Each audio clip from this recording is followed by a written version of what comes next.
The morning the world forgot Seraphina Vale began with sunlight pouring through glass walls that overlooked half the city she once ruled. The light was golden, warm, and indifferent, just like the people who had slowly disappeared from her life. Seraphina Vale had once been the youngest self-made billionaire in the country.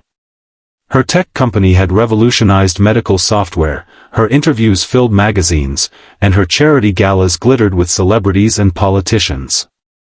But now she lay motionless in a silent penthouse bedroom, her body paralyzed from the neck down after a devastating accident 2 years earlier.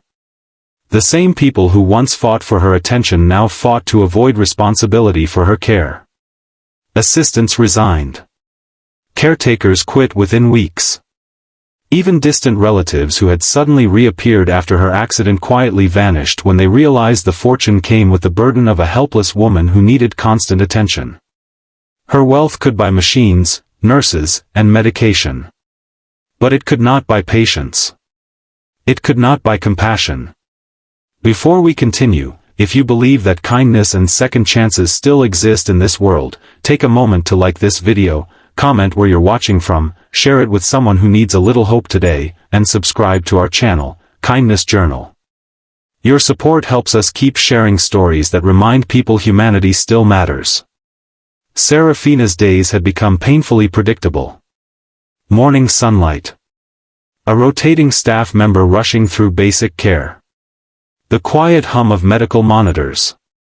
Then hours of stillness while the city moved outside her windows without her. She could speak, but most people avoided conversations with her because they didn't know what to say to someone trapped inside her own body. The loneliness was worse than the paralysis. The accident had happened on a rainy highway late at night.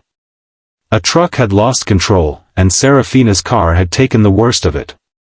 When she woke up weeks later in the hospital, doctors told her the truth with careful voices: her spinal cord had been severely damaged. She would never walk again. She would never move her hands again. At first, friends visited daily. Flowers filled the hospital room. Messages flooded her phone. Then the visits slowed. Then they stopped. Eventually even the professional caregivers began quitting. Some said the work was too demanding. Others whispered that Seraphina's quiet sadness made the house feel heavy.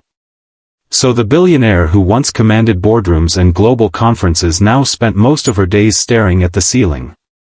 Until the day a delivery man knocked on her door. His name was Orion Calder. He wasn't supposed to change anything about her life. He was just delivering groceries ordered by the temporary house manager.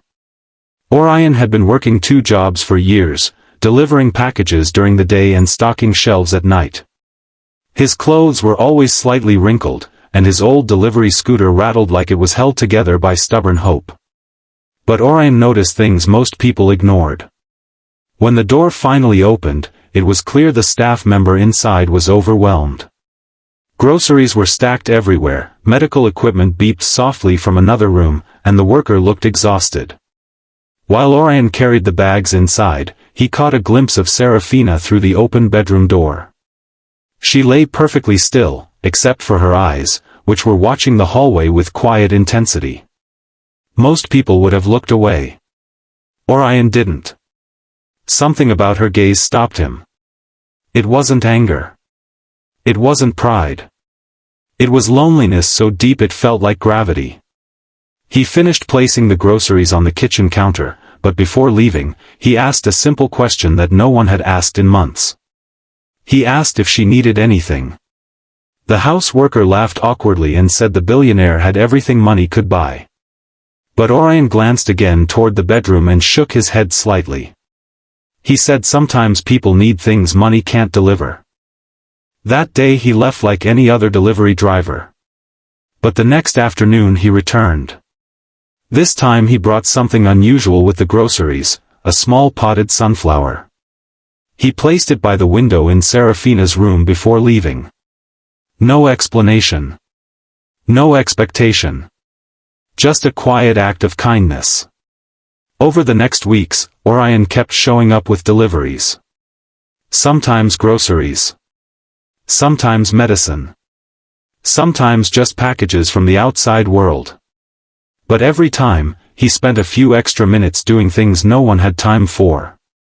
He adjusted the sunflower so it faced the sun. He told Seraphina stories about the streets of the city she could no longer explore. He described the street musicians near the subway station, the stray dog that followed his scooter for blocks, the old woman who fed pigeons every morning in the park. For the first time in 2 years, Seraphina felt connected to life again. Something even more surprising happened. Orion never treated her like a fragile billionaire. He treated her like a person. He never spoke about her wealth, her company, or her past fame. Instead, he spoke about ordinary things, sunsets, rainstorms, funny customers, small victories during long workdays. The penthouse that once felt like a silent museum slowly began to feel alive again. Weeks turned into months. Orion began arriving even on days without deliveries. Sometimes he helped organize the house. Sometimes he simply sat by the window and talked while the sunflowers slowly grew taller. Seraphina's remaining staff started noticing something remarkable.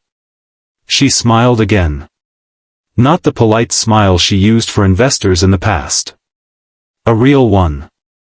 Eventually word reached Seraphina's corporate board that the once silent founder had begun participating in remote meetings again.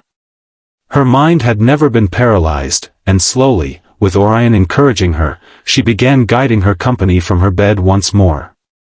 Ideas returned. Confidence returned. Purpose returned. The same executives who once prepared to replace her now watched in astonishment as Seraphina's strategies revived the company's struggling projects. But Orion never changed. He still arrived on his noisy scooter. Still carried grocery bags. Still adjusted the sunflower by the window. One evening, nearly a year after the day he first knocked on the door, Seraphina watched the sunset reflecting across the glass buildings of the city she once ruled. The sunflower beside her had grown tall and bright, its golden petals facing the fading light. She realized something quietly powerful. The person who had given her life back wasn't a doctor. Not a wealthy investor. Not a famous therapist. It was a poor delivery man who simply refused to treat her like she had been forgotten. Sometimes the greatest miracles don't arrive with headlines or applause. Sometimes they arrive wearing worn-out shoes and carrying grocery bags. Before we finish this story, if Seraphina and Orion's journey touched your heart even a little, please take a moment to like the video, share it with someone who believes kindness can still change lives, and subscribe to Kindness Journal for more stories that remind us compassion still exists in the world. And here's a special request for you. Comment the word sunflower below if you believe one small act of kindness can grow into something life-changing. Because in the end, Seraphina Vale still couldn't move her body. But she had something far more powerful again. Hope. And sometimes, hope delivered by the most unexpected person is the greatest gift life can offer. Sunflower.